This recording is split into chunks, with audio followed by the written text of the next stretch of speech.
terus kondisi keluarga juga masih belum settle kan. Betul. Jadi banyak hal waktu itu. Almarhum bapak banyak cerita gitu masa kecilnya, makanya terus ketika bapak sama Mimi kemudian sukses gitu, ya udah pokoknya anak-anak itu ibaratnya nggak boleh lagi ada kekurangan apapun kayak gitu. Fasilitas. Iya. Nah, sayangnya bukan main sih memang, Masya Allah. Makanya sampai ketika ada gangguan seperti itu, kenapa? Iya, terus ya sudah, ada yang bisa ngobatin, ya nggak heran kalau akhirnya sampai, kalau bahasa saya sih ya karena maltreatment dari para dukun itu gitu, jadi bertumpuk lah. Itu yang menurut saya itu memperparah. Dan di titik terakhir ya, waktu itu sebelum ketemu Ustadz Faizar itu saya memang sempat bilang stop gitu, maksudnya jangan lagi. Terakhir yang itu ya, kamu yang pakai tabir atau apa sih itu yang itu ya. Iya. Nah itu saya minta pokoknya harus hati-hati ya gitu. Nah sampai ketika menyampaikan ya bapak almarhum itu, Bu ini di ruqyah sama Ustadz di Sokaraja. Nah waktu itu siapa lagi gitu kan. Saya udah langsung iya ini jangan-jangan nanti jinnya apalagi gitu. Nambah lagi karena kan udah dari yang cerita yang betul itu cerita yang tombak Nabi Musa yang sempat udah ibu tahu semua lah itu. Terus saya yang suka astagfirullah kalau dia udah datang itu dalam kondisi udah yang kamu habis diapain lagi gitu. Jadi pasti datang ke Purwokerto itu memang ada ikhtiar, memang jadi sadar, tapi kan ada itu tadi, ada bekas-bekasnya toh. Oh iya. Itu bekasnya itu tidak cuma hanya tadi fisik ya, tapi kan pengalaman buruk. Iya. Makanya itu saya itu dendam.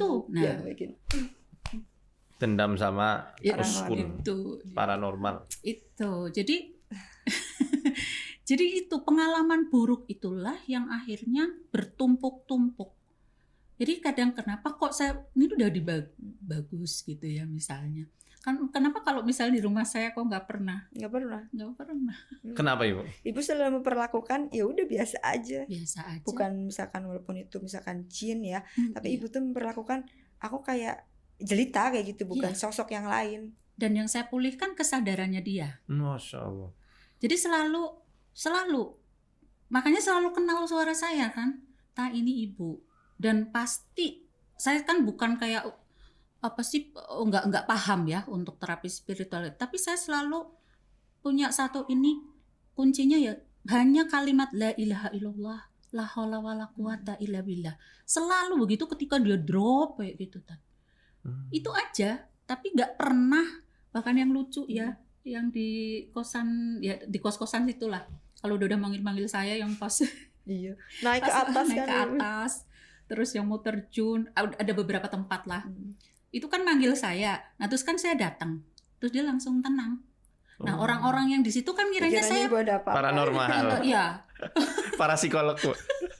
Saya dikiranya padahal saya yang nggak ngapa-ngapain gitu. Berarti trust-nya udah terbangun sekali. Itu kuncinya, bahwa ada rasa nyaman gitu. Rasa nyaman yang terbangun, jadi dia percaya gitu.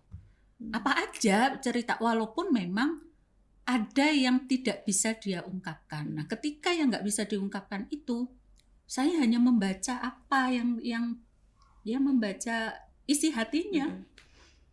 Bahkan waktu di JIH ya. Oh iya. Jadi yang JIH, baru yang di ICU. Iya. Itu kan udah titik kritis ya waktu itu ya udah kita kayak komunikasi batin aja ya. Iya. Itu yang saya kadang ini koma. Iya, koma kan?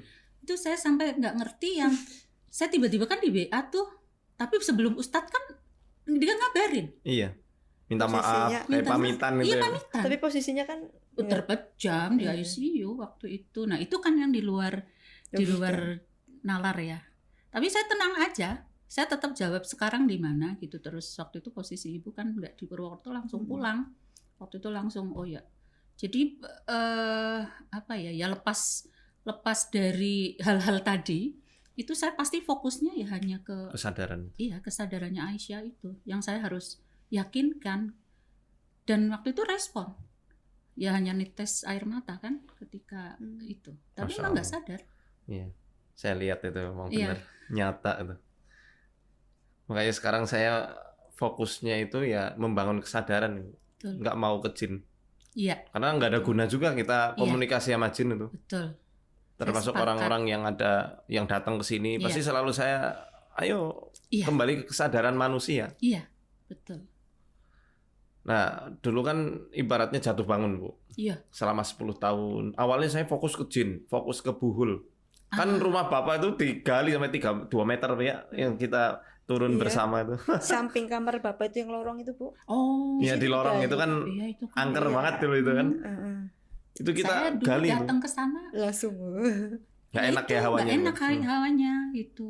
Terus padahal kan nggak ngerti ya, maaf ya waktu Nggak itu kan tahu, iya. ya nggak tahu, tapi kok aneh sih gitu. Sekarang alhamdulillah udah netral. Alhamdulillah. Kemarin final battle ya, kita hancurin semua tuh markas-markas yang di sana. Ibaratnya Iya, lari-lari. ketahuan semua, Bu. Ketahuan Mm-mm. ya. Alhamdulillah. Cuma mungkin nggak saya ceritain sekarang lah. Ini fokus Iya jangan. ke masalah psikologis. Ya artinya udah selesai yang di sana. Alhamdulillah. Kalau dulu kan hanya saya khususnya itu kok aneh sih ya di rumahnya sana gitu ya. Terus kadang-kadang muncul Aneh-aneh. gitu.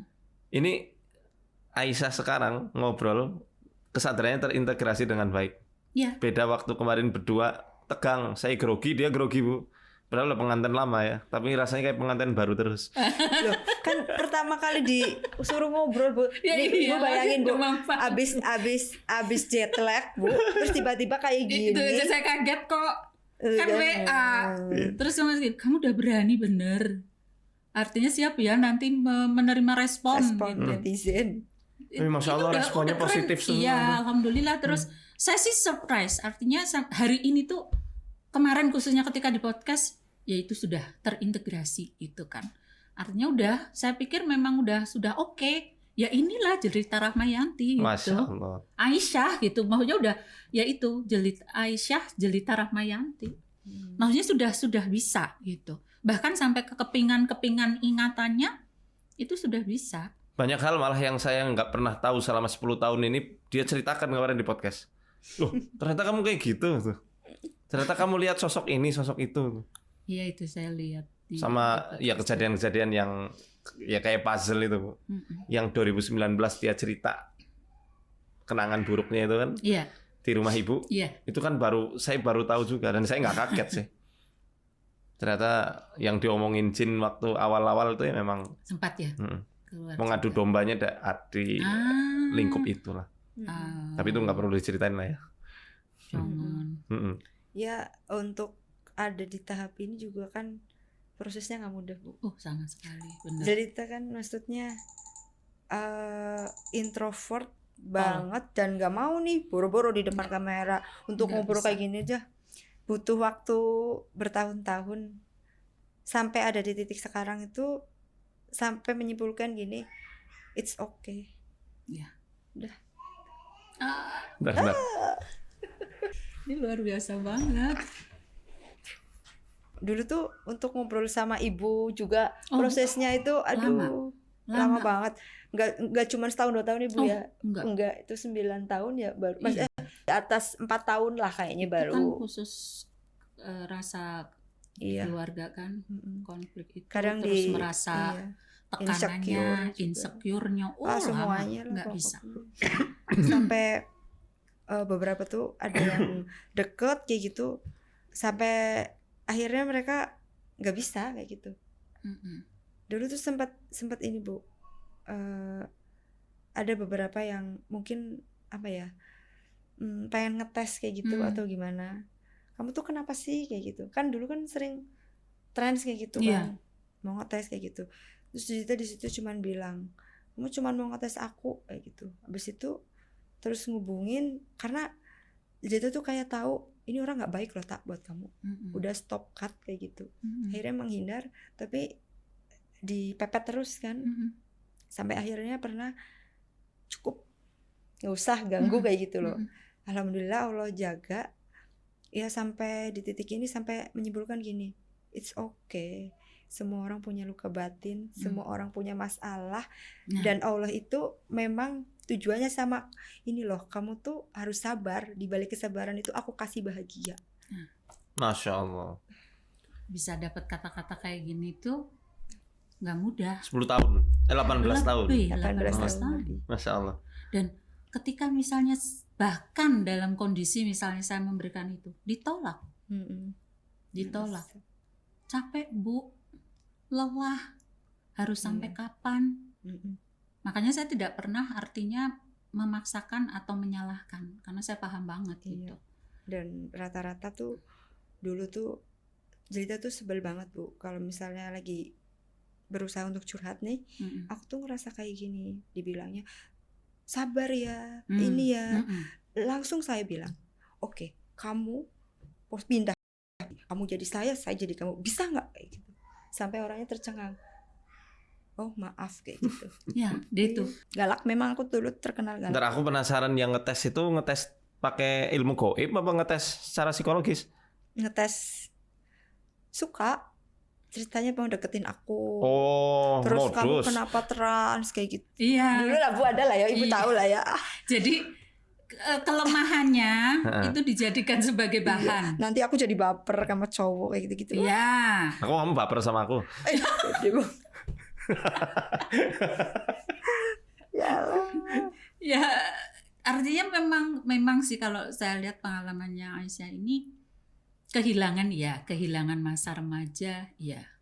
Jadi hampir dia tidak pernah seperti teman-teman kuliahnya yang lain yang secara normal misalnya bisa hangout jalan-jalan, saya hangout ke sini gitu kan. Ya itu saya rasakan gitu, apalagi waktu itu satu angkatannya ini tuh anak-anaknya cukup rame. Ya, potensial, terus anak-anaknya memang aktif. Herdian ya. Ya kan lagi S3 kan Bu. Puspa sama lagi. Banyak sih. Ella ya banyak. Ica. Pak Lupi ya. Pak Lupi sedang itu S2. Profesi. Ya. Jadi memang angkatannya rajin-rajin. Angkatan menurut saya di antara sekian lama saya jadi dosen, angkatannya Aisyah ini memang yang paling kooperatif.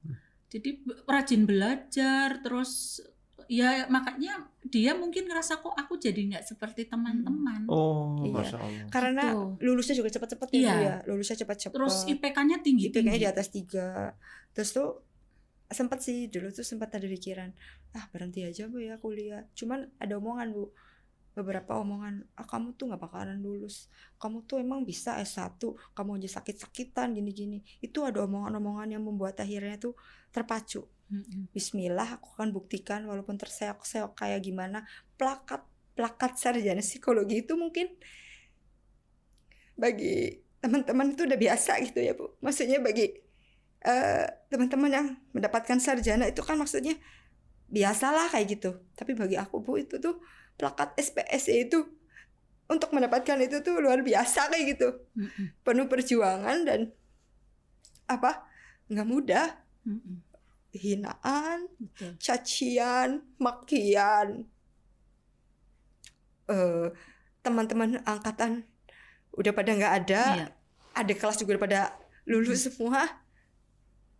Tapi kok di sini tuh kayak di hati tuh Allah tuh kayak kasih, kamu tuh bisa kayak gitu, kamu bisa tak gitu, kayak ada bisikan kamu tuh bisa kayak gitu. Ayo kayak gitu.